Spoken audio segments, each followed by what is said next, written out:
भारतपछि अमेरिकामा टिकटक प्रतिबन्ध। दर्शकवृन्द, केही समय अगाडि मात्रै चीन र भारतको सीमा विवाद सँगसँगै विभिन्न तनावहरू उत्पन्न भएका थिए। तिनै तनावहरूको घानमा परेर चाइनिज मोबाइल एप टिकटकमाथि भारतले प्रतिबन्ध लगायो। त्यसको केही समयपछि चीन र अमेरिकाको तनावको घानमा फेरि टिकटक परेको छ। आखिर टिकटक त एउटा व्यापार थियो, किन भारत र चीनको राजनीतिक तनावको घानमा पर्यो टिकटक? त्यस्तै चीन र अमेरिकाको राजनीतिक घानमा किन फेरि टिकटक नै पर्यो त? यो एउटा अमेरिकाको नीति पनि हो, किनकि त्यसबाट विभिन्न डाटाहरू चीनसम्म पुग्छन् कि भन्ने अमेरिकालाई एकातिर डर थियो भने अर्कोतिर टिकटकले विश्वमा साह्रै धेरै व्यापार गर्ने सम्भावना देखेपछि त्यो व्यापारलाई रोक्नका लागि पनि अमेरिकाले यो हरकत गरेको हुन सक्छ। र अमेरिका कुनै पनि देशको व्यापारलाई रोक्नका लागि, प्रतिबन्ध गर्नका लागि कुन हदसम्म जान सक्छ भन्ने एउटा उदाहरण हो। दर्शकवृन्द, टिकटक र वीच्याटमाथि प्रतिबन्ध लगाउने निर्णय ट्रम्पले लिएका छन्। अमेरिकी राष्ट्रपति डोनाल्ड ट्रम्पले चिनिया एपहरू टिकटक र वीच्याटमाथि प्रतिबन्ध लगाउने कार्यकारी आदेशमा हस्ताक्षर गरेका छन्। यससँगै अब 45 दिनभित्रमा अमेरिकामा टिकटक र वीच्याटमाथि प्रतिबन्ध लाग्नेछ। ट्रम्पले अमेरिकाको राष्ट्रिय सुरक्षाको हितको लागि यो निर्णय आवश्यक रहेको बताएका छन्।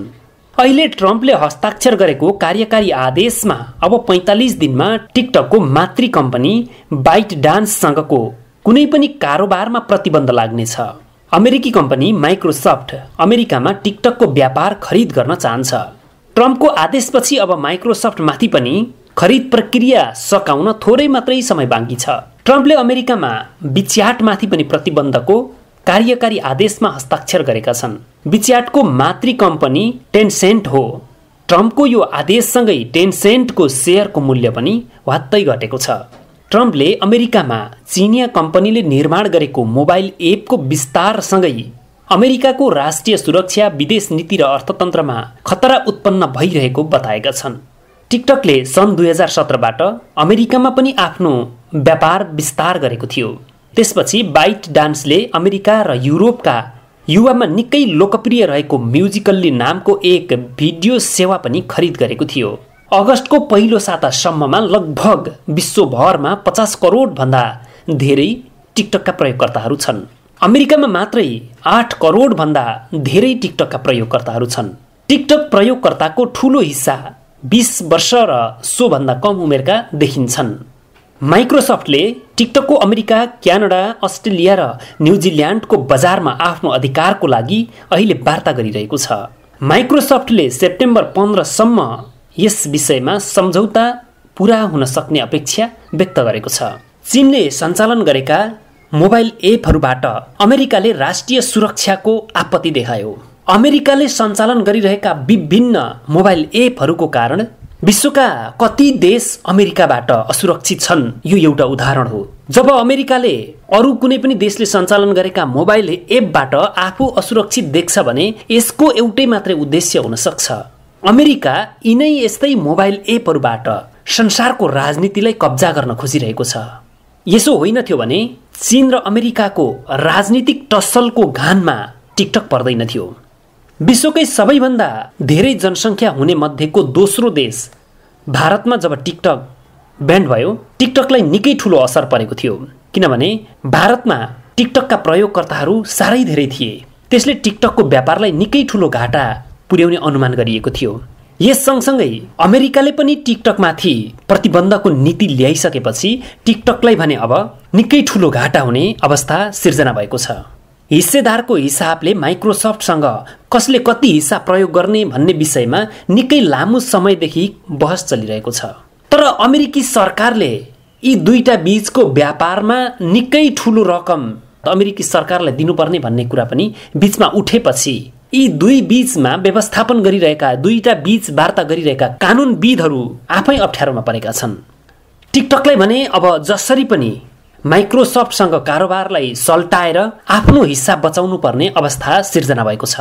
किनभने भारतले प्रतिबन्ध गरि नै सकेको अवस्था र अमेरिकाले पनि प्रतिबन्ध गर्ने निर्णय गरिसकेको अवस्थामा लगभग टिकटकको व्यापारमा आधाभन्दा धेरै घाटाको अवस्था सिर्जना हुनेछ।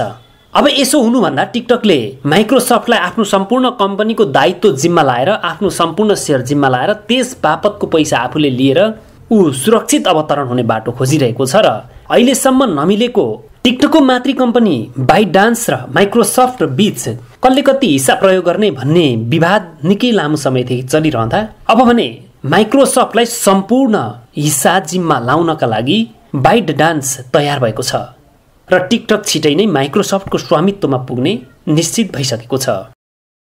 दर्शकवृन्द, पछिल्लो समय युवा युवतीहरूलाई आफूभित्र रहेको प्रतिभा देखाउनका लागि अत्यन्तै सजिलो बनेको छ टिकटक। संसारभरमा 50 करोड भन्दा धेरै टिकटक प्रयोगकर्ताहरू छन्। उनीहरूभित्र रहेका विभिन्न प्रतिभाहरूलाई उनीहरूले टिकटकको माध्यमबाट प्रस्तुत गर्ने गर्छन्।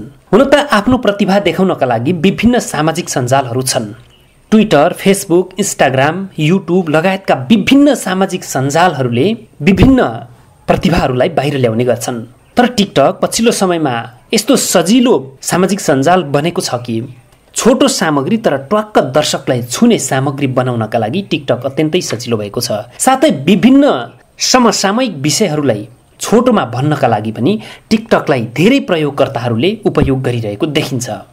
फेसबुकमा, युट्युबमा कुनै कुनै सामग्रीहरू विवादास्पद छन्, अर्थात् कुनै कुनै विषयहरू चर्चामा छन् भने त्यसलाई चर्चित बनाउनका लागि अथवा अझ विवादास्पद बनाउनका लागि पनि टिकटकले काम गरेको छ।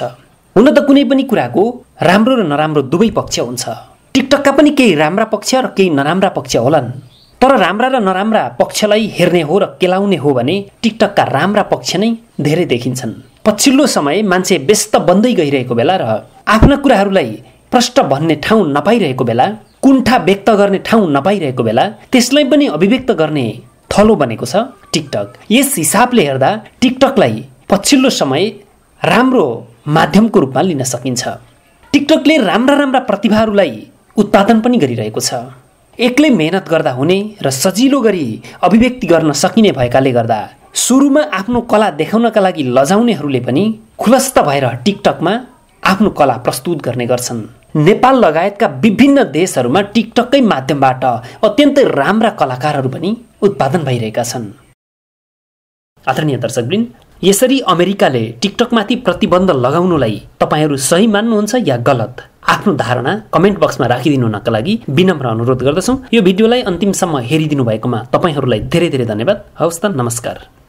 ओए कान्छा छोरा बुहारी तिमीहरू नै हौ, सासु ससुरा त तिमीहरूले नै पालेको होला है? के सासु ससुरा जनावर हो र हामीले पाल्नु? हामीहरू चाहिँ उहाँहरूसँग बस्छौँ, त्यसो भन्नु न, अनि पो कुरा मिल्छ त। भोलि हामीले चाहिँ सासु ससुरा हुनु पर्दैन र?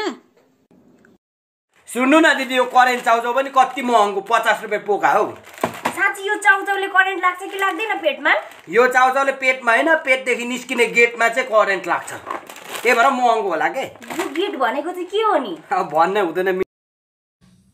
चुरोट जीवनको लागि महत्त्वपूर्ण छैन, तर चुरोट बनाउने मान्छे सधैँ धनी हुन्छ। रक्सी पनि जीवनको लागि महत्त्वपूर्ण छैन, तर रक्सी बनाउने मान्छे पनि सधैँ धनी हुन्छ। खाना जीवनको लागि अति महत्त्वपूर्ण चिज हो, तर खाना उत्पादन गर्ने मान्छे कहिल्यै पनि धनी हुँदैन। शब्दहरूको जादुमा मनोरञ्जनको सङ्गम, थलैचा इन्टरटेनमेन्ट।